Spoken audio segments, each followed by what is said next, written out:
मैं तो खूब कथा भागवत करता था, पर नरक मेरी पत्नी के चक्कर में चले गया। तो पत्नी ने कौन सा बुरा कर दिया तुम्हारा? अब क्या बताऊं, जब भी मैं तैयार होकर मेरे सामने पत्नी आती थी और एक ही बात पूछती थी, मैं कैसी लग रही, मैं हमेशा कह देता बहुत जोरदार लग रही। बस एक ही बात कहता था, मैं बहुत अच्छी लग रही है। वह अच्छी लग रही है या चक्कर में मैं नरक चले गया, तो उसमें नरक जाने की क्या जरूरत है कि भले अब कैसी भी लगती थी पर बोलना तो पड़ता ही था। इस चक्कर में पड़े भैया।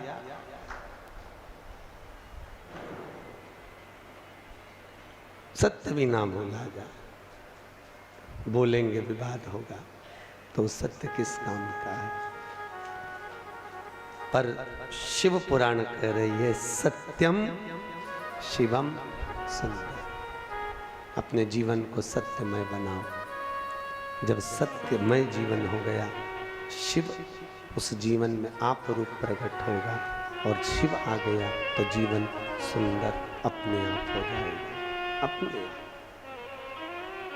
जीवन की सुंदरता अपने आप बढ़ जाएगी।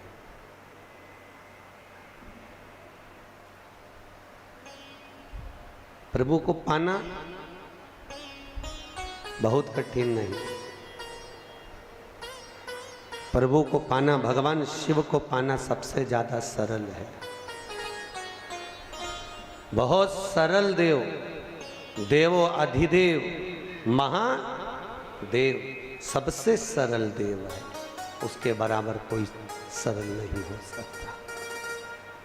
एक बार माता पार्वती जी ने आकर शिव जी से कहा, भोलेनाथ, हे भोलेनाथ। शंकर भगवान बोले, बोल पार्वती क्या बात है। अब शादी हो गई, दोनों आनंद में निवास कर रहे हैं, दोनों कैलाश पर रह रहे थे। सबसे सुंदर अगर कोई जोड़ी है तो वो शिव पार्वती की है। दोनों बैठे थे अलमस्त होकर। अब घर में कोई काम काज हो तो, अब अपना घर हो तो भी झाड़ू भी लगाओ, पोछा भी लगाओ, बर्तन भी मांजो, भांडा भी घसो। अब शंकर जी के यहाँ तो ना तो मिट्टी के तो पात्र थे, उसी दिन बनाओ उसी दिन तोड़ दो। जैसे जगन्नाथपुरी में चावल बनता है, वो पात्र उसी दिन टूट जाता है।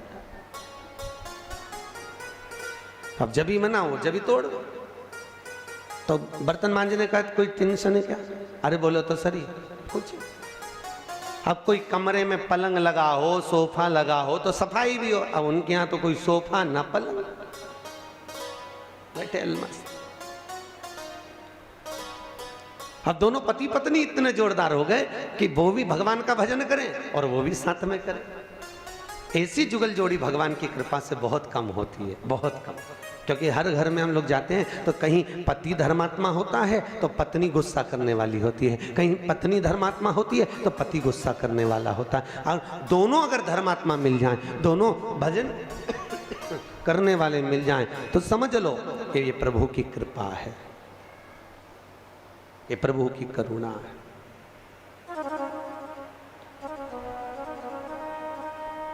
आज भगवान शिव विराजमान कैलाश पर बैठे हैं। मां जगत जननी जगदम्बा अम्बा माता पार्वती शिव जी के पास में आकर बोली, है भोलेनाथ, हे त्रिकालदर्शी, हे कैलाशी, हे अविनाशी,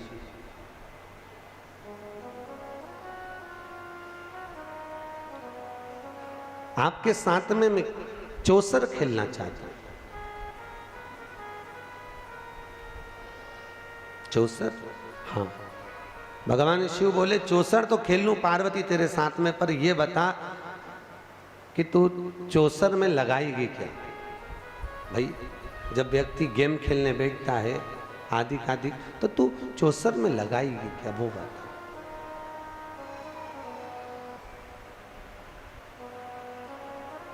पार्वती जी बोली, प्रभु देखो मेरे पिताजी ने तो दहेज में बहुत सारा सामान दिया, लगाने की तो तुम चिंता करो ही मत। तुम तो ये बताओ कि तुम क्या लगाओगे। ओ बाबा भोलेनाथ जी बोले, मेरे पास जो होगा मैं लगा दूंगा। पार्वती बोली, गिनी तूने चीज तो तुम्हारे पास में, एक गले में बब्बा बैठा, दूसरी रुद्राक्ष की माला, तीसरी बची कुची अगर कुछ है तो वो आड़ा टेढ़ा त्रिशूल, और चौथे नंबर पर कुछ बचा कुचा है तो तुम्हारे तन पर एक मृग छाता। और क्या तुम्हारे पास में बताओ। भोलेनाथ जी बोले, जो सामान मेरे पास में है यही करोड़ों का है। पार्वती जी बोली बाजार में बेचने जाऊंगी तो सांप कौन लेगा करोड़ में, ये तो बता। सांप करोड़ों में कौन खरीदने वाला है? कौन लेगा इस सांप को करोड़ों में? अरे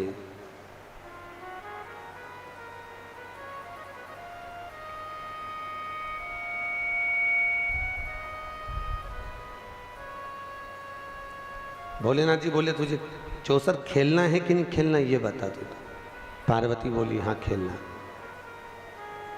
तो शिव बाबा कह रहे हैं, बाबा भोलेनाथ जी करुणा सागर मेरे शंकर कह रहे हैं मेरे पास में जो है मैं लगाऊंगा, तेरे पास जो हो तू लगाना। ठीक है लगाओ चौसर। चौसर खेलने के लिए बैठे और बाबा भोलेनाथ जैसे ही पार्वती के साथ में चौसर खेलने बैठे, बस पार्वती चौसर पे चौसर लगाती चली जाती है, पार्वती जी खेलती चली जाती। और माता पार्वती जब चौसर पर चौसर खेलना प्रारंभ करा माता ने, शिवजी ने एक बाण में लगा दिया अपनी रुद्राक्ष की माला, पार्वती जी जीत गई। दूसरे नंबर पे लगाया भोलेनाथ जी ने त्रिशूल, वो भी माता पार्वती जीत गई। तीसरे नंबर पर माता पार्वती ने शंकर जी से पूछा क्या लगाओगे? भोलेनाथ जी बोले डमरू, वो भी लगा दिया। अब ये सब चीज करोड़ों की है, डमरू वो भी लगा दिया। अब क्या लगाओगे? भोलेनाथ जी बोले अब मेरे पास तो केवल एक मृग छाला बची है, ये और लगा देता हूं। पार्वती जी ने कहा लगाओ। और भगवान भोलेनाथ ने अपने तन के कपड़े उतार कर चौसर में लगाया और पार्वती जी वो भी जीत गई। अब भोलेनाथ जी हो गए कर्पूर गौरम करुणावतारम संसार सारम भुजगेंद्र नग्न वेशधारी। शिव नग्न वेशधारी। और जैसे ही भोलेनाथ जी नग्न वेश में हुए, जैसे ही भोलेनाथ नग्न वेश में पहुंचे, पार्वती से कहा पार्वती कम से कम तू जीत तो गई है पर ये कपड़े जो है ना, ये वस्त्र जो है ना थोड़े से मुझे पहनने के लिए दे दे। पार्वती जी बोली प्रभु अब तो मैं जीती हूं तो ये वस्त्र मेरे पास ही रहेंगे, ये वस्त्र मैं आपको नहीं, ये वस्त्र मेरे पास रहेंगे।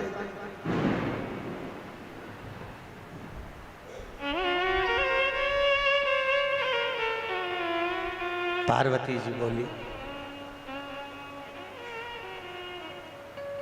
भोलेनाथ जी बोले मैं बिना वस्त्र के कहां जाऊंगा, मैं बिना वस्त्र के रहूंगा कैसे? पार्वती जी बोली अब तो ये आपकी मर्जी, आप कैसे रहे। कई लोग पूछते हैं महाराज जी हमारे हिंदू धर्म के अंतर्गत ये नागा साधुओं का प्रमाण नहीं है क्या कहीं पर? नहीं। फिर ये हम कुंभ के मेले में जाते हैं तो नागा नागा बाबा कैसे मिल जाते हैं, नागा साधु कैसे मिलते हैं? इन नागा साधुओं का प्रमाण क्या? भैया शिव महापुराण कहती है भगवान शंकर जब चौसर में सब कुछ हार गए, नग्न हो गए, तब भगवान शंकर यहां से गंगा जी के पावन तट नीलकंठ पर पहुंच गए और वहां पर नग्न वेश धरकर भस्मी रमाकर, भस्मी मालूम है ना क्यों लगाते हैं भगवान शंकर भस्मी? शिवजी भस्मी क्यों लगाते हैं? भस्मी लगाने का कारण क्या है? क्यों धारण करते हैं? भस्मी भी 5 तरह की होती है। कितनी तरह की? 5 तरह की भस्म। एक भस्म ब्रह्म मुहूर्त में शिव को लगाई जाए, वो आरोग्यता के लिए होती है। दूसरी भस्म जिस समय हम अपने मस्तक पर त्रिपुंड भस्म का लगाएं, 12 तिलक हम अपने शरीर पर भस्म के लगाएं, उस समय भगवान शंकर को भस्म चढ़ाएं, वो हमको जीवन में सुख प्रदान करने वाली होती है। एक आरोग्यता की, एक सुख। तीसरी भस्म भगवान शिव को दोपहर के ठीक 12 बजे शंकर जी को चढ़ाई जाए और उस भस्म को उतार कर अपनी कार्य सिद्धि के लिए मस्तक पर लगाई जाए, वो कार्य सिद्धि के लिए रहती है। चौथी भस्म भगवान शंकर को हर महीने जो शिवरात्रि पड़ती है, शिवरात्रि पर चढ़ाकर भगवान शिव को प्रसन्न करना, ये प्रसन्नता के भाव से होती है। और पांचवी भस्म भगवान शंकर को ठीक संध्या के समय पर, शाम के समय पर भगवान शंकर को बेलपत्री पर रखकर भस्म समर्पित करना, ये कार्य की सिद्धि के लिए रहती है। ऐसी 5 भस्म का प्रमाण, 5 भस्म। भोलेनाथ जी बोले, नीलकंठ पर जाकर बाबा भोलेनाथ आराम से बैठ गए, तप में लीन हो गए। माता पार्वती बैठी हुई थी। थोड़ी देर बाद माता पार्वती के पास में श्री कार्तिक के महाराज आ गए, कार्तिक के बाबा। और कार्तिक के मामा ने आकर पूछा, मैया, ओ मैया, हाँ बोल, क्या बात है बेटा? माँ, पिताजी कहाँ है? तो के चौसर खेले थे मेरे साथ में, हार गए, कहीं चले गए। मैया, आपको नहीं मालूम पिता कहाँ गए? नहीं। भगवान कार्तिकेय ढूंढते ढूंढते गंगा जी के तट के पार नीलकंठेश्वर भगवान शिव बैठकर भस्म लगाकर बैठे हुए, बहुत शीतलता थी और शिव जी भस्म लगाकर विराजमान थे। भगवान शंकर बैठे हुए थे, भस्म लगा। कार्तिकेय जी ने पूछा, पिताजी ये क्या दशा बना रखी है? बाबा भोलेनाथ जी बोले, ये तेरी मैया की कृपा है। भगवान जब देता है तो छप्पर फाड़ के देता है, और जब लेता है तो तन का कपड़ा भी उतार लेता है। ये भगवान की कृपा है। जो माता रानी के उपासक होते ना, देवी जी के उपासक, जो जगदम्बा की बहुत पूजन करते हैं, बहुत आराधना करते हैं, माँ उन पर करुणा बहुत करती है, बहुत करुणा करती है। देवी जी खूब करुणा करती है। माता करुणा करने में कमी नहीं रखती, पर दिक्कत इतनी सी है कि माँ करुणा तो बहुत करती है, पर माँ को जिस पल, जिस क्षण माँ की सेवा में अगर रत्ती भर भी कमी पड़ जाती है, ये उसी में का हाल है जैसे बहू सुबह शाम दोनों टाइम पाँव पड़े, खूब पड़े, चाय भी पिलाए, रोटी भी बना के खिलाए, पर एक आध दिन अगर बहू पाँव नहीं पड़े तो सास को गुस्सा। बताओ, वो तो इतनी बड़ी हो गई कि यहाँ से गई तो मेरे को धोख लगा के नहीं गई। भैया इतने दिनों से पढ़ रही थी, इतने दिनों से चाय दे रही थी, इतने दिनों से भोजन दे रही थी, पर तुम्हें क्रोध आया क्यों? क्रोध का आना, जगत जननी जगदम्बा खूब कृपा करती है साहब, खूब दया करती है, खूब देती है, मना नहीं है उसके देने में, पर कहीं कहीं क्रोध की अवस्था प्रबल हो जाती है।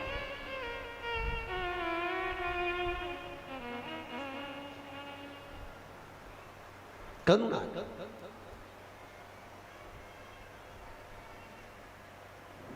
और माता पार्वती, कार्तिकेय मामा ने जाकर जब देखा पिताजी नग्न अवस्था में बैठे थे, पिताजी तुम्हारी दशा कैसे? माँ ने ले लिया सारा के सारा, चौसर में हार गए। इतने में कार्तिकेय ने कहा, तुम चिंता मत करो, मैं लेकर आता हूँ वस्त्र। कार्तिकेय बाबा पहुंच गए और मैया से जाकर बोले, माँ माँ, मैं आपके साथ में चौसर खेलना चाहता हूँ। माँ ने बोला, बेटा छोटे छोटे बच्चों के साथ खेल, तू हमारे साथ चौसर क्यों खेलता? नहीं माँ, मैं आपके साथ चौसर खेलूंगा। माँ ने कहा, ठीक है, आप बेट, अब ईमानदारी से बोलना, आपका बेटा आपके साथ अगर चौसर खेलने बैठा हो तो ईमानदारी से बोलो, आप जीतना चाहोगी कि आपके बेटे को जिताना चाहोगी? अरे बोलो तो, कितनी जल्दी बोली, क्योंकि ऐसी कोई माँ नहीं जो अपने बेटे का भला ना चाहती हो। फिर वही वाली बात आ गई, बेटा चाहे ताने दे, बहू चाहे गाली दे, तो भी जायदाद का हिस्सा वो बेटे और बहू को ही दे, कुछ भी कर। बोले बोले तो बोलने में क्या है, बेटी माँ कार्तिकेय के साथ में चौसर खेलने के लिए बैठी और माता जगत जननी जगदम्बा जब चौसर खेलने बैठी, कार्तिकेय को जिताती चली गई। कार्तिकेय ने पूछा, माँ आप लगाओगी क्या? माँ ने बोला, बेटा तेरे को जो चाहिए वो ले ले। माँ मैं जो मांगूंगा देना पड़ेगा। हाँ दूंगा। तो माँ लगाओ, पिताजी के सारे कपड़े, त्रिशूल, डमरू, रुद्राक्ष लगा दो। और माँ ने चौसर में लगाया, अपने बेटे कार्तिकेय को जिताया। जैसे ही कार्तिकेय जीते, लेकर पिताजी को दे दिया, पिताजी को दिया। पिताजी ने वस्त्र धारण करे। थोड़ी समय के बाद में श्री उसी समय पर कुछ ही समय बीता और समय के बाद श्री उसी समय गणेश जी महाराज आ गए। उसी पल, उसी घड़ी, उसी क्षण। कौन आए? गणेश। और गणेश जी महाराज का आगमन हुआ। गणेश जी ने अपनी मां को देखा, मां आज तू आंखों में आंसू भर कर बैठी है। मां आज तू रो रही है, क्यों रो रही हो मां? आपको क्या हुआ? क्या बात है मां? आपके रोने का कारण क्या है? आप क्यों रो रही हो? माता पार्वती ने कहा, बेटा तेरे पिताजी चौसर खेल कर गए, उनके वस्त्र मेरे पास में थे। उन वस्त्रों को देखकर मैं उनकी याद कर लेती थी, परंतु अब वो तो वस्त्र भी कार्तिकेय ले गया चौसर खेल। गणेश जी बोले, मां तो चिंता मत कर, अभी पिता के वस्त्र लाकर तुझे देता हूं। और गणेश जी पहुंच गए सीधे नीलकंठ पर। पिताजी से बोले, पिताजी मैं आपके साथ चौसर खेलूंगा, मैं आपके साथ चौसर। शंकर भगवान समझ गए, आ गया मां का प्यारा। बड़ा बाप को प्रिय, छोटा मां को प्रिय। आ गया।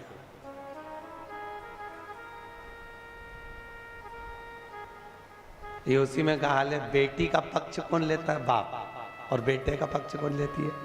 मां। बाप बेटी को पक्ष लेता है तो उसको साध कर रखता है, पढ़ाता लिखाता, उस पर विश्वास कर कर उसको प्रबल बनाता है।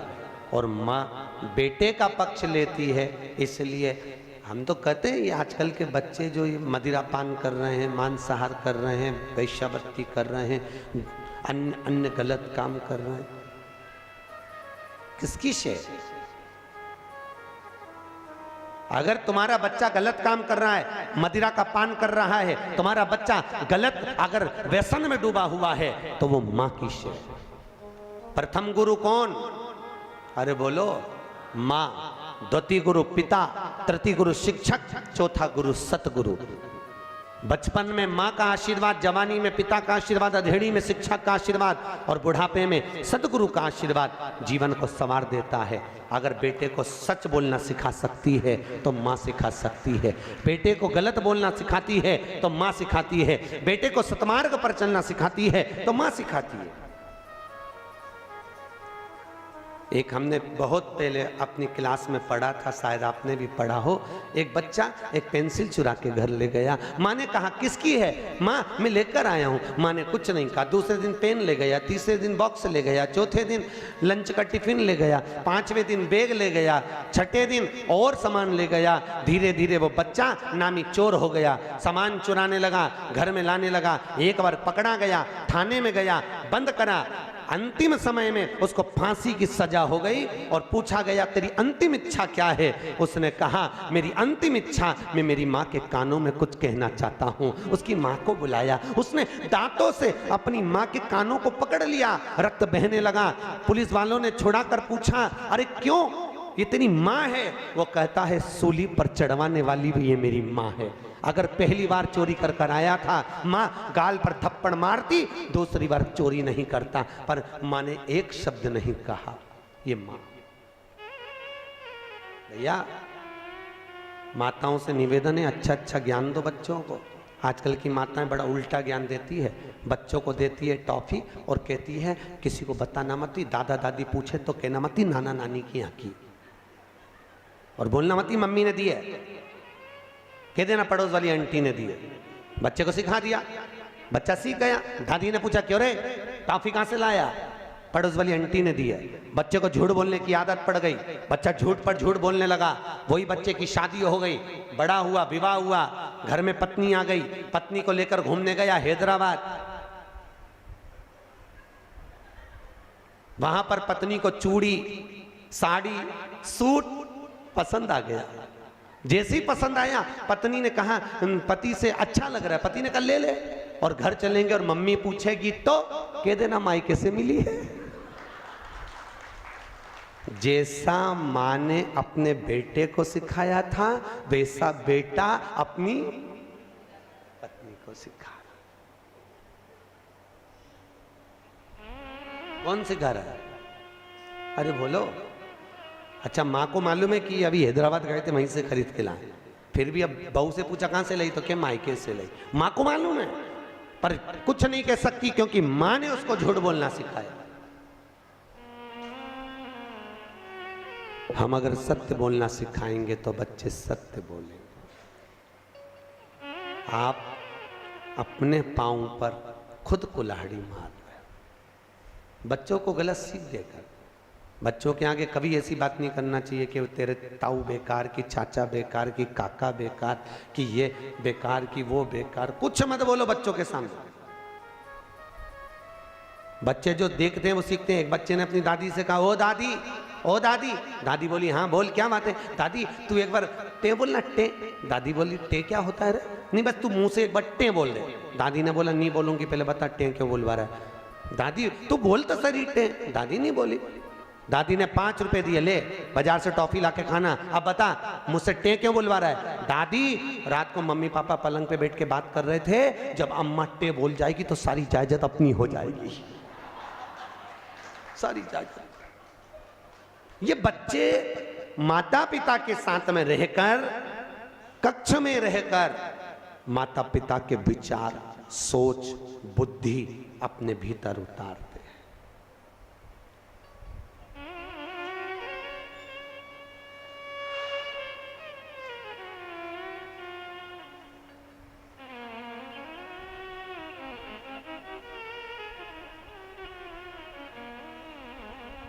कल हमारे नीरज भैया का लाला बेटा गणपति बना। वो विपुल बता रहा था मेरे को, कहे गुरुजी उसको 3 बार तो रोक रहे, रुक जा अभी बना रहे, क्या कि मैं भाग जाऊंगा तो हाथ नहीं आऊंगा। मैंने कहा विपुल, ये कभी ना कभी गर्भ के समय पे वृंदावन गया होगा, इसलिए भगोड़ा हो गया। कन्हैया जी, भागने की आदत हो गई, मटकी फोड़ो और भागो।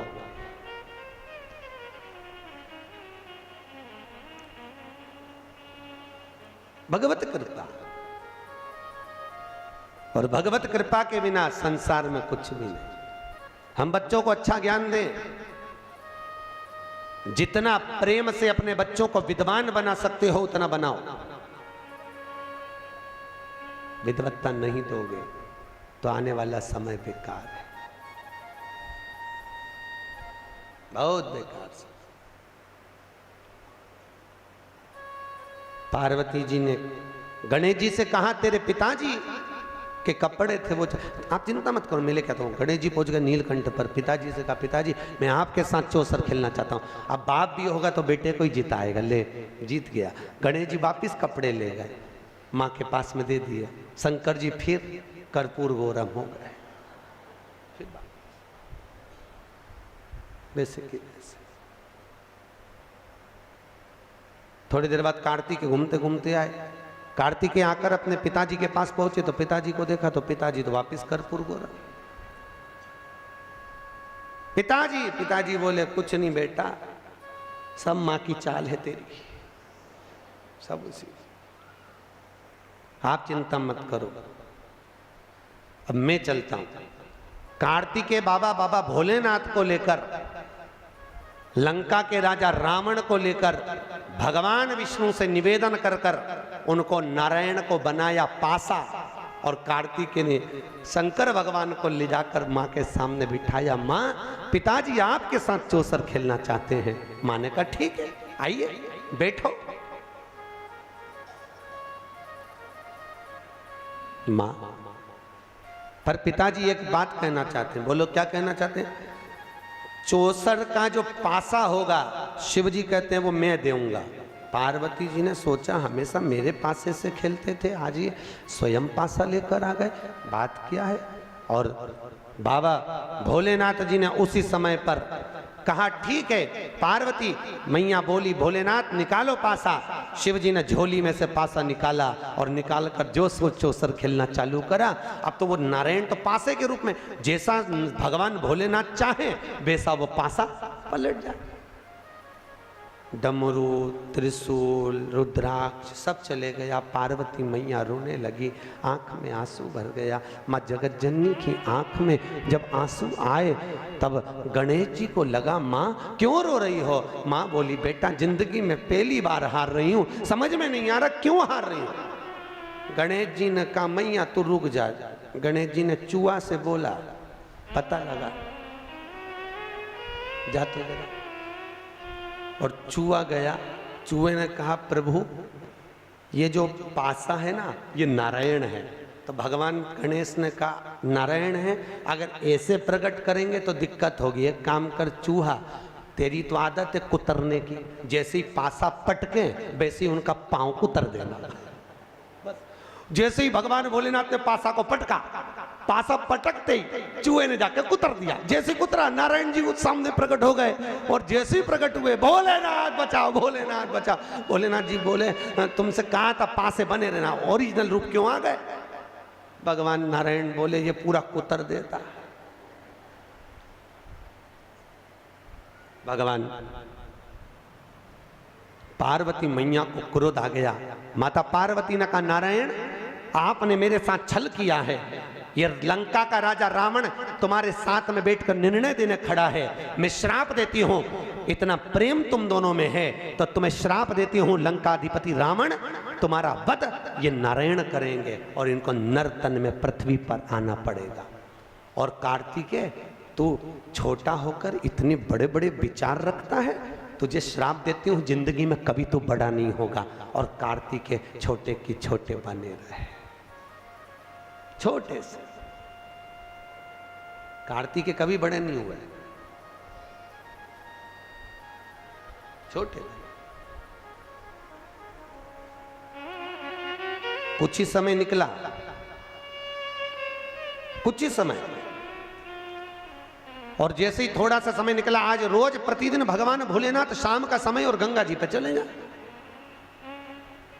और भोलेनाथ जी गंगा जी पर जाएं और वहां माता पार्वती को मालूम नहीं कि प्रभु आजकल हमेशा तो मेरे को साथ लेकर भ्रमण पे निकलते थे, आजकल भोलेनाथ जी जाते कहां हैं, शंकर जी जा कहां रहे हैं, पता नहीं कहां रहे। और बाबा भोलेनाथ जी का स्मरण करा। माता पार्वती ने उसी समय पर गणेश जी को भेजा, गणेश जरा मालूम करो पिताजी कहां जा रहे हैं। और पिताजी को देखकर गणेश जी आए और आकर कहा मां पिताजी तो कुछ कन्याओं के साथ में, कुछ स्त्रियों के साथ में गंगा जी के जल में अटखेलियां कर रहे थे। इतना तो मां से कहना था। भोलेनाथ जी के शब्द सुनकर, गणेश जी के वाक्य सुनकर मां जगत जननी क्रोध में लाल हो गई। माता पार्वती क्रोध में लाल, और उसी समय पर माता पार्वती क्रोध में लाल होकर सीधे गंगा जी के तट पर पहुंच गई, सीधे गंगा जी के तट पर। और गंगा के तट पर माता पार्वती जब पहुंची और जगत जननी ने देखा 5 स्त्रियों के साथ में, 5 कन्याओं के साथ में भोलेनाथ पानी से क्रीड़ा कर रहे हैं। कभी शंकर भगवान उन पर पानी फेंके, कभी वो कन्या इन पर पानी फेंके, कभी शिव पानी फेंके। इतने में माता पार्वती क्रोध में लाल होकर बोली भोलेनाथ। जैसे ही भोलेनाथ जी को आवाज दी, शंकर भगवान जल क्रीड़ा करते हुए खड़े हुए और खड़े होकर बोले क्या बात है पार्वती, इतना क्रोध क्यों करती हो। पार्वती बोली भोलेनाथ ये स्त्रियां कौन, ये नारियां कौन है। मैं एक पतिव्रता धर्म का पालन कर रही हूं और आप इन स्त्रियों का संग कर रहे हो। होता है कभी कभी, एक पति अपनी पत्नी को रोज धमकी देता था, तू मेरे से सही से रिया कर। भगवान कृष्ण की 16,108 रानियां थी, मैं दूसरी शादी कर लाऊंगा। बेचारी पत्नी बड़ी दुखी रहती थी। एक बार हमारे यहाँ कथा में आई कि गुरुजी मेरा पति रोज धमकी देता है, मैं क्या करूं। मैंने पूछा क्या धमकी देता, कि हमेशा बोलता है भगवान कृष्ण की 16,108 रानियां, मैं दूसरी शादी कर लाऊंगा, तू मेरे से अच्छे से रिया कर। तो मैंने कहा वो तुझे धमकी देता है तो तू भी दे दे कि द्रौपदी के 5 थे, तू क्यों?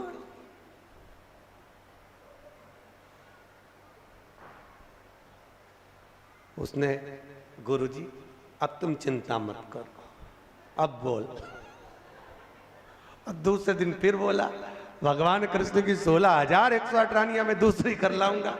इतने में जूड़ा बांधती बांधती, देखना माताएं जब झगड़ने जाती है, लड़ने जाती है, जूड़ा बांधती। क्यों? क्योंकि मेरे हिसाब से ये जूड़े से एनर्जी मिलती होगी लड़ने की, पावर। अच्छा, पड़ोसन से 3-4 बार लड़ेगी ना तो 3-4 बार इसका जूड़ा खुलेगा, फिर बांधती बांधती बोल तो जरा बोल, मतलब एनर्जी, पावर, पावर है। होता है।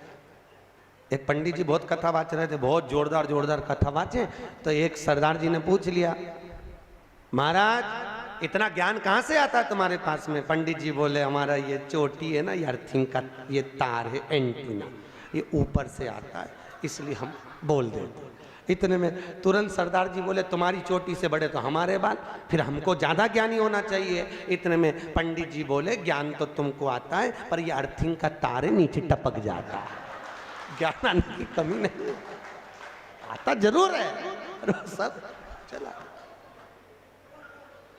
आया, मना नहीं। तो भैया कभी ना बोले। भगवान शिव जब अटखेलियां कर रहे थे स्त्रियों के साथ में, 5 स्त्रियों के साथ में अटखेलियां, तो भोलेनाथ जी के सम्मुख में पार्वती मैया ने कहा, आप ये 5 स्त्रियों के साथ, 5 कन्याओं के साथ क्या कर रहे हो? कौन है ये? मैं एक पतिव्रता धर्म का पालन कर रही हूं और तुमने ये क्या करा? भोलेनाथ जी ने कहा, पार्वती मौन होइए। पार्वती को क्रोध आया, केश माता पार्वती ने खोले। भगवान भोलेनाथ को लगा ये इन कन्याओं को मार देगी।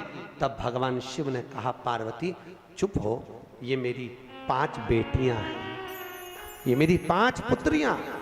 पार्वती ने पूछा, 5 पुत्रियां कब प्रकट हो गई प्रभु? बाबा भोलेनाथ ने कहा, पार्वती जब चौसर खेलते समय तूने मेरे वस्त्र लिए, मैं जल क्रीड़ा करने के लिए जल में तप करने के लिए बैठा, तप के करने से मेरे शरीर से पसीना बह निकला, उस पसीने से 5 धाराएं प्रकट हो गईं। उस 5 धारा से गंगा जी की गोद से मेरी ये 5 बेटियां प्रकट हुई है। पहली जया, दूसरी विषहरा, तीसरी शामली बारी, चौथी देव और 5वीं दोतली। ये 5 कन्या शंकर जी की 5 बेटियां। उसी समय पर माता पार्वती ने गंगा जी के जल को हाथ में लेकर कहा, गंगा तू मेरी बहन है, मेरे गर्भ से तो संतान नहीं हुई, पर तूने मेरे बच्चों को पाला पोसा बड़ा किया, इसलिए तेरे घाट पर आने वाला व्यक्ति शंकर जी के साथ तेरा स्मरण करेगा और जो हर हर गंगे बोलेगा, गंगा उसको तेरे स्नान का पुण्य घर बैठे मिल जाएगा। हर हर गंगे बोलो जम के। केवल गंगा के साथ उसी दिन से हर हर शब्द जुड़ गया और जिंदगी हो गई आपकी बोलते बोलते। आपको अभी तक नहीं मालूम होगा कि हर हर गंगे क्यों बोलते। जीवन हो गया भैया। शिव महापुराण में एक एक संवाद है। चावल क्यों लगाना चाहिए, शिव जी को कंकु क्यों नहीं लगाया जाता, शंकर को कुंकू नहीं लगता, रोली नहीं लगती, क्योंकि भगवान शंकर जब एक बार बैठे थे तो एक भगत ने शिव जी का कुंकू अभिषेक कर दिया था। कुंकू अभिषेक करा, इतने में माता जगत जननी जगदम्बा उसी समय पर आ गई। पार्वती ने शंकर जी के ऊपर से रक्त की धार जब बहते हुए नीचे आई, भोलेनाथ जी के शरीर से रक्त बहता देखकर माता पार्वती को क्रोध आ गया। पार्वती ने उसी समय पर श्राप देना चाहा। शिव जी ने कहा, पार्वती उसने कुंकू अभिषेक करा है और तू श्राप दे रही है। पार्वती ने कहा, मैं जान नहीं पाई, पर भोलेनाथ आपसे वचन देती हूं कि आज के बाद आपके शरीर पर यह रक्त ना देखूं। इसलिए आज तक शंकर जी के शिवलिंग पर कभी कंकु नहीं चढ़ाया जाता, कुंकू नहीं चढ़ेगा। शिव जी को चंदन चढ़ेगा, हल्दी चढ़ेगी, अष्टगंध चढ़ेगा, गुलाल चढ़ेगी, अबीर चढ़ेगा, पर कुंकू शंकर को कुंकू नहीं। जैसे अधिक मास के महीने में, अभी जो अधिक मास आ रहा है ना, आपके लिए तो लाभदायक है, समझ लो ये कथा। अधिक मास के महीने में जैसे पहले दिन का अधिक मास होता है, ऐसे 5वां दिन का जो अधिक मास होता है, पंचमी तिथि का, पंचमी तिथि का अधिक मास, शास्त्र कहता है कि जिसके घर में संपदा की कमी हो, पैसा आ ही नहीं रहा हो, सब दूर उलझ गया हो, बहुत टेंशन चल रहा हो, 3 साल में एक बार अधिक मास आता है। अधिक मास की पंचमी तिथि के दिन गन्ने का रस, गन्ने का रस जानते हो, ईख का रस, गन्ने का रस तुलसी जी के क्यारे में हाथ में लेकर 7 बार अपना नाम और गोत्र बोलकर छोड़ दो, जिंदगी में 3 साल में तो करोड़पति बनकर बैठ जाओगे, कभी लक्ष्मी की कमी नहीं आ सकती। अगला अधिक मास आएगा तो तुम तैयारी में बैठे रहोगे कि फिर पंचमी तिथि आए, फिर मैं गन्ने का रस डाल। केवल अधिक मास में होता है, अधिक मास के सिवा नहीं कर सकती, केवल अधिक मास,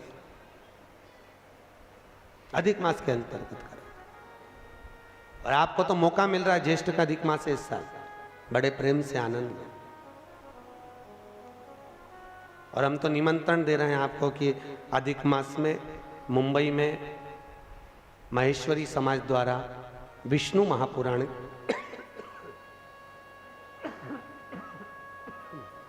विष्णु पुराण की कथा है,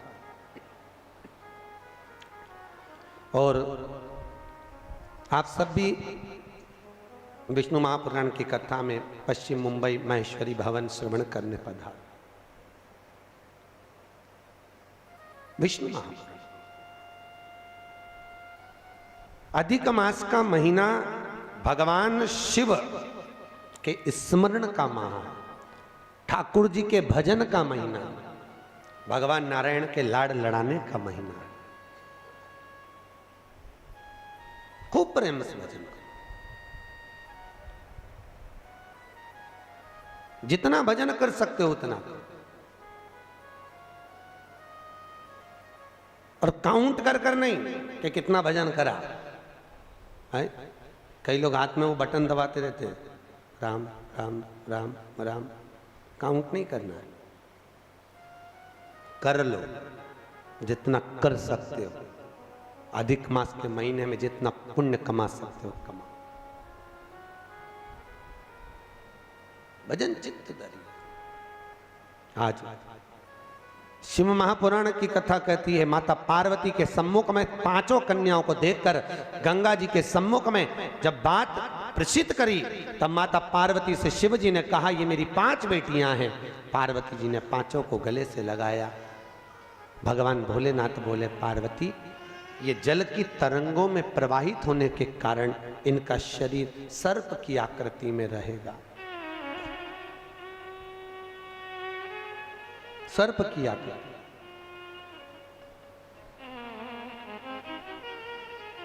और वो 5 कन्या शंकर भगवान की 5 सर्प रूप की बेटियां हुई, सर्प रूप। आज भी नाग पंचमी के दिन घर के दरवाजे पर, घर के दोनों ओर, अब इधर पूछते हैं कि नहीं पूछते मालूम नहीं, पर नाग पंचमी के दिन 5 सर्प ये बनाते हैं, 5 सर्प बनाए जाते हैं। वो शंकर भगवान की 5 बेटियां बनाई जाती है, और नाग पंचमी के दिन उनकी पूजन होती है। नाग पंचमी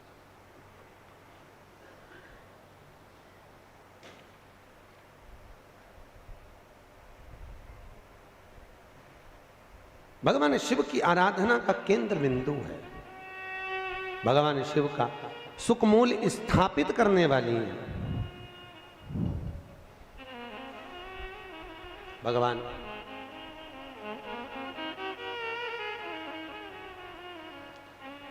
भगवान शिव ने 5 कन्याओं को आशीर्वाद दिया, माता पार्वती को समझाया, ज्ञानोपदेश प्रदान किया।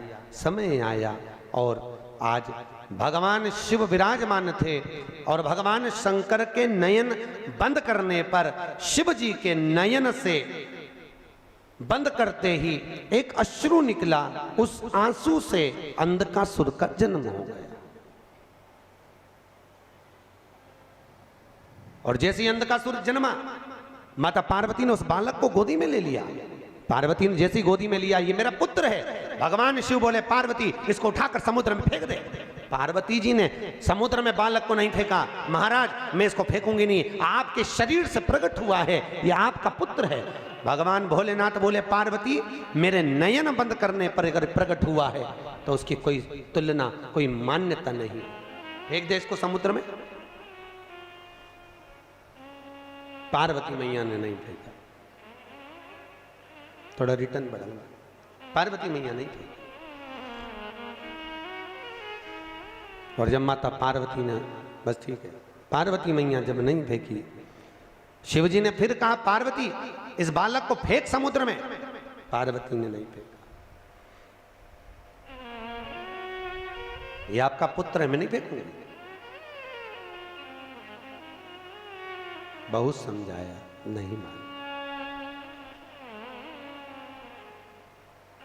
शिव जी को क्रोध आया, तब माता पार्वती ने अंधकासुर को समुद्र में डाला। डालते ही उस बालक को हिरण्याक्ष ने पकड़ लिया। हिरण्याक्ष ने उसको पाल पोस कर बड़ा करा। हिरण्याक्ष को बड़ा करा, समय आया जैसे हिरण्याक्ष को बड़ा, हिरण्याक्ष ने जैसे ही अंधकासुर को बड़ा किया, पाल पोस कर तैयार किया, समय आने पर भगवान नारायण ने वराह अवतार धारण कर कर हिरण्याक्ष के प्राणों को हर लिया, पृथ्वी को लाकर जल के ऊपर ठहरा दिया। तब उस अंधकासुर को क्रोध आया और अंधकासुर ने ब्रह्मा जी का तप कर कर वर प्राप्त करा। ब्रह्मा जी से मांगा, ब्रह्मदेव मैं वैसे तो वीर हूं पर मुझे वर देना है तो वर दीजिए, ऐसा वर दो। अंधकासुर को मालूम था कि मैं अपनी मां के गर्भ से पैदा ही नहीं हुआ। तो अंधकासुर ने मांगा, जिस दिन मैं अपनी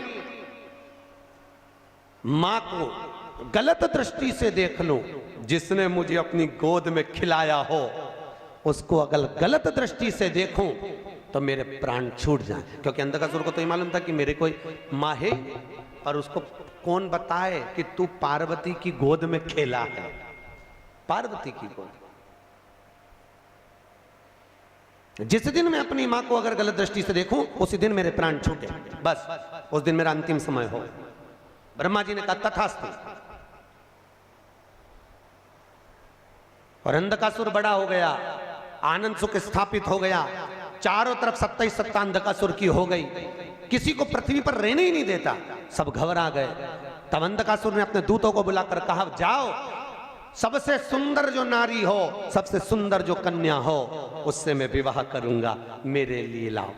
इतने में एक दूत बोला, जो सबसे सुंदर थी, जो सबसे अति रमणीय थी, उसने तो शंकर जी को पति बना लिया। अरे तो क्या हुआ, शिव को पति बनाया है, उसको मैं अपनी पत्नी बनाऊंगा। कहां रहती है? कैलाश पर। और बताओ, मां के लिए गलत दृष्टि रखकर अंधकासुर चला कैलाश पर, और आज माता पार्वती उसी समय पर सुंदर भगवान शिव के लिए आनंदमय सुंदर भांग को घोट रही थी। क्यों घोट रही? कई लोग कहते हैं शंकर जी को भांग प्रिय है। कौन सी पुराण में लिखा है कि शिव जी को भांग प्रिय है? कहीं लिखा? अरे बोलो तो। पूरी शिव महापुराण में, भागवत पुराण, नर्मदा पुराण, गर्ग संहिता आदि आदि के जितने शास्त्र, जितने प्रमाण देने वाले पुराण हैं, कहीं नहीं लिखा कि शंकर जी को भांग प्रिय है। शिव को भांग प्रिय नहीं है भैया। वो तो शंकर जब आपको मालूम है ना, मंथन में जब विष निकला था, विष शिव जी ने पिया था, उसकी बूंदें नीचे गिर गई थी, उससे भांग धतूरा उत्पन्न हो गया था। शंकर जी के पास में भांग रखी है, पी नहीं रहे। क्यों? शंकर जी के पास में जब भांग रहती है, चारों तरफ से जब हवा आती है, तो शिव जी ने जो जहर पिया है उससे कंठ नीला पड़ गया है। वो भांग की हवा से शंकर जी के गले को ठंडाई मिलती है। शंकर जी भांग पीते नहीं है। पर दुनिया के लोगों ने तो शंकर जी को बदनाम कर दिया। शिव जी की प्रिय, तो शिवरात्रि पे लोग घोट घोट के शंकर जी को भी भोग लगा दे और खुद भी पी जा ले। शिव जी की प्रिय, खूब घोटो।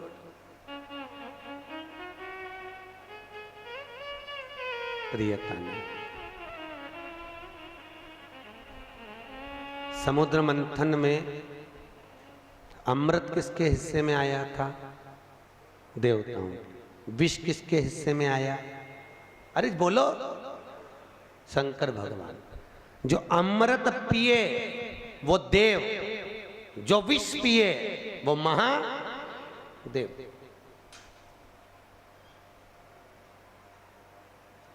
ताजी रोटी किसकी किस्मत में होती है? घर की बहू बेटियों के। ठंडी रोटी किसकी किस्मत में होती है? घर की डोकरी के, घर की वृद्ध की। क्यों? मां भले रसोई घर में नहीं जाती, पर रसोई घर में प्रत्येक सांस, आप भी सांस होगी, प्रत्येक सांस घर में बहू जब भोजन बनाती है तो एक बार सांस घर में राउंड लगा कर आती है, चौके में देख कर आती है डब्बे में रोटी कितनी बची है, डब्बे में रोटी कितनी बची है। क्योंकि बहू अगर ज्यादा रोटी होगी तो उठाकर गाय को डाल देगी। तो जब सांस जीमने बैठती है तो कहती है बेटा मुझे वो ठंडी रोटी ला दे। क्यों? सांस को मालूम है ना बहू खाएगी, ना बेटा खाएगा, ना पति को खाने दूंगी और ना कोई खाएगा। आखिरी में वो गाय के मुंह में चली जाएगी और इतनी रोटी बहू फेंकेगी, दिल मेरा दुखेगा। तो घर की बूढ़ी माँ कहती है मुझे ठंडी अच्छी लगेगी, कड़ी के साथ, दाल के साथ मैं ठंडी रोटी खा लूंगी, ला दे दे। और बहू ने ठंडी रोटी ला के मम्मी को दे दी, माँ ने खा ली। उसी तरह क्या शंकर भगवान को अमृत प्रिय नहीं था? अरे बोलो तो, था ना प्रिय। अगर देवताओं को अमृत अच्छा लग रहा है तो भोलेनाथ जी को भी अमृत अच्छा लग रहा है। पर शंकर भगवान ने सोचा अगर मैं अमृत पीऊंगा तो विष कौन पिएगा? इसलिए एक काम करता हूं, तुम सब गर्म रोटी खाओ, मैं ठंडी खा लेता हूं। इसी को कहते हैं महादेव। और मेरे भारत की भूमि की जो वृद्ध माताएं हैं, भारत के भूमि की जो बूढ़ी बूढ़ी माँ हैं, ये भी महादेव से कम नहीं है, जो रोज घर में विष को धारण कर रही है, रोज घर में कुछ ना कुछ घूट पी रही है।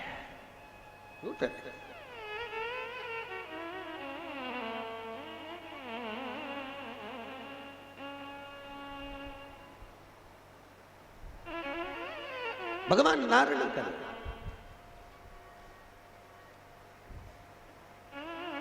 इसलिए पार्वती मैया लगी घोटा घोटा घोटा, भोले बाबा ने भंगिया को घोटा। अरे घोटा घोटा घोटा, भोले बाबा ने भंगिया को घोटा। घोटा घोटा घोटा, भोले बाबा ने भंगिया को घोटा। घोटा घोटा घोटा, भोले बाबा ने भंगिया को घोटा। दोनों हाथों से ताली सेवा देते हो बड़े भाव से।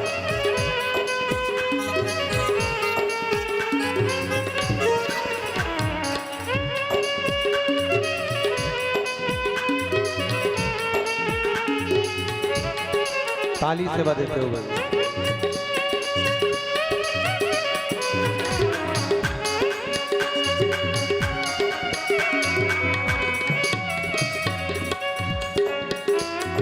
जब भोले बाबा पीवन लागे, जब भोले बाबा पीवन लागे, जब भोले बाबा पीवन लागे, जब भोले बाबा पीवन लागे। ओ पीवन लागे जी पीवन लागे, पीवन लागे, पीवन लागे। अरे लोटा पड़ गया छोटा, भोले भंगिया का छोटा।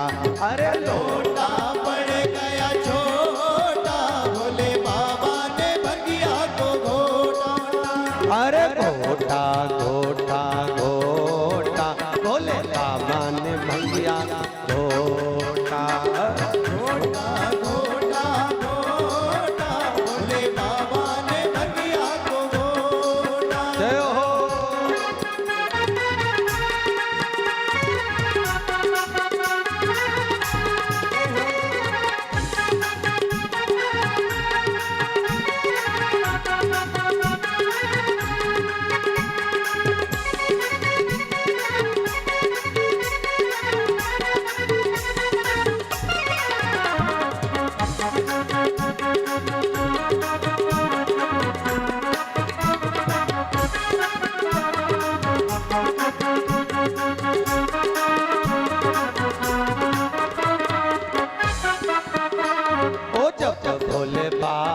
नाचन लागे, जब भोले बाबा नाचन लागे, ओ जब भोले बाबा नाचन लागे, जब भोले बाबा नाचन लागे, ओ नाचन लागे जी नाचन लागे, नाचन लागे वे नाचन लागे। अरे कैलाश पड़ गया छोटा, भोले बाबा ने भंगिया को घोटा। अरे कैलाश कैलाश पड़ गया छोटा, भोले बाबा ने भंगिया को घोटा। अरे घोटा घोटा घोटा, भोले बाबा ने भंगिया को घोटा। घोटा घोटा घोटा, भोले बाबा ने भंगिया को घोटा। अरे घोटा घोटा घोटा, भोले बाबा ने भंगिया को घोटा। घोटा घोटा घोटा, भोले बाबा ने भंगिया को घोटा। हर हर महादेव। अच्छा जोर के बोलो हर हर। भगवान शिव ओघड़ी दयालु दाता।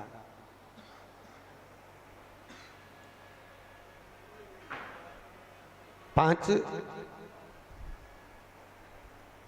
बेटियों का चरित्र यहां वर्णन किया।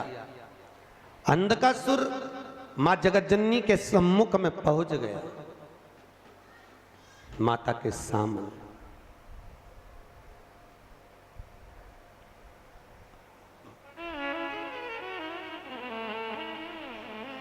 सभी देवियों में सर्व सुंदर अगर कोई देवी है, सर्व सुंदर, तो कौन? माँ जगतजननी जगदम्बा। आपके यहाँ पर नवरात्रि में देवी बैठती है। अगर देवी जी की मूर्ति भी बैठती होगी ना, तो आप उसको देखते रह जाओ, इतनी सुंदर माँ की मूर्त होती है। और तेरी प्रतिमा इतनी सुंदर, तू कितनी सुंदर हो।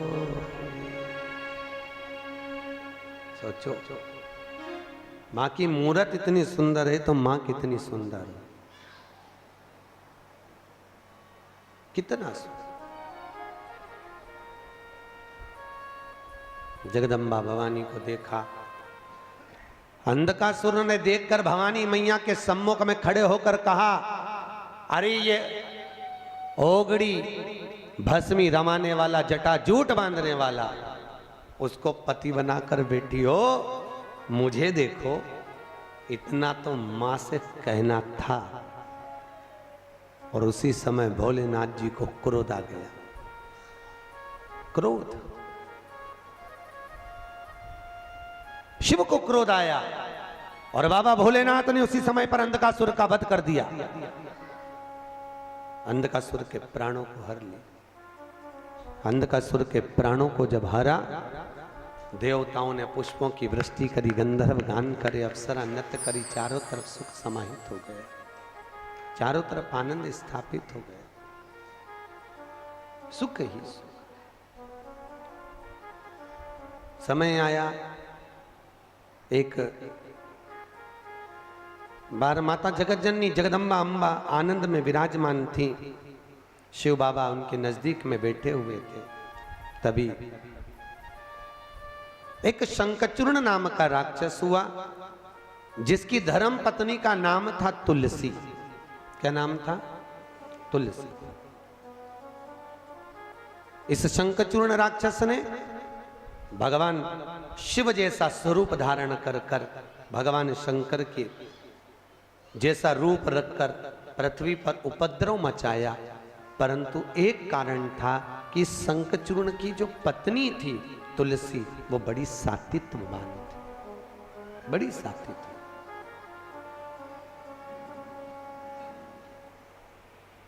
तुलसी के जीवन में कभी उसने गलत कर्म किया ही नहीं था।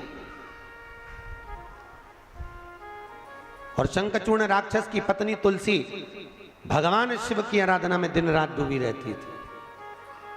कहते हैं शंकर की आराधना करने वाला, माता पार्वती की आराधना करने वाले, जगज्जननी जगदम्बा का स्मरण करने वाली नारी का सौभाग्य अखंड रहता है, अखंड सौभाग्यता। पर भगवान भोलेनाथ की आराधना तो करो, साधना करो, तप करो, पूजन करो, पर एक निवेदन है, भगवान की पूजा में आपका भाव निर्मल होना चाहिए। कैसा भाव? निर्मल। देखो, बेलपत्री ताजी है तो अपन शंकर जी को चढ़ा रहे, चढ़ा रहे कि नहीं चढ़ा रहे? बोलो तो चढ़ा। फूल ताजा है तो भगवान को देते, फल ताजा है तो भगवान को देते। अगर मान लो बेलपत्री सूख गई, बेकार हो गई, तो शिव जी को दोगे क्या? नहीं। फूल अगर मुरझा गया तो भगवान को दोगे क्या? नहीं। फल अगर बेकार हो गया, केला ऊपर से काला हो गया, फल में सड़ गया हो, तो भगवान को दोगे क्या? नहीं। उसी तरह से हमारी शिव पुराण कहती है, भगवान शंकर की पावन कथा कहती है कि भगवान के जितने व्रत करो, उस व्रत में तुम्हारे चेहरे पर भी फल जैसी, पुष्प जैसी, बेलपत्र जैसी ताजगी दिखना चाहिए।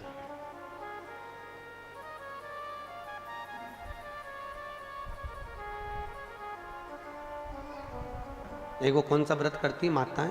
तीज का। इधर करते कि नहीं करते? करते। तीज का व्रत, कोई हरतालिका तीज करती है, कोई छोटी तीज करती है, कोई सतुआ तीज करती है, कोई बड़ी तीज करती है, पर करते हैं यहाँ लोग तीज। तीज का व्रत माताएं करती है, और तीज का व्रत करते करते माताएं सुबह तक तो ठीक रहती है, दोपहर में थोड़ी सी ठीक, फिर उसके बाद सिर पे एक पट्टा, और पट्टा बनने के बाद फिर पलंग, और फिर शाम को इंतजार करती है कब निमाड़ी की पूजन करूं, कब मैं सतुआ कलब दूं, कब जल्दी से मैं हरतालिका की पूजन कर दूं, कब मैं शिव जी की पूजन करके, और कब मैं जल्दी से कुछ। हम तो कहते हैं हरतालिका तीज की कथा होती है, हरतालिका तीज की, उसमें लिखा है दूध पिए तो ये बने, पानी पिए तो ऐसा हो जाए, ये पिए तो वैसा हो जाए। एक माता जी चाय पी रही थी, हमने कहा हरतालिका तीज का व्रत है ना तुम्हारा? हाँ गुरुजी। तो फिर चाय क्यों पी रही हो? कहे गुरुजी पोथी में चाय का नहीं लिखा।